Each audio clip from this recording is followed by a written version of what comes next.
Solve x squared plus 7x plus 12 equals 0 by factoring.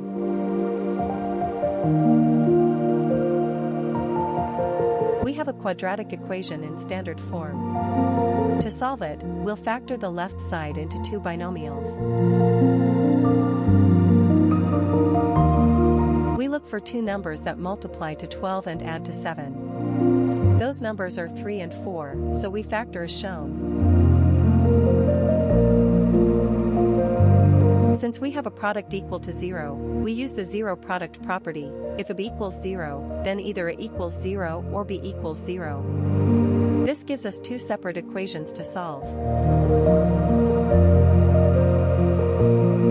Solving each equation by subtracting the constant from both sides gives us our two solutions.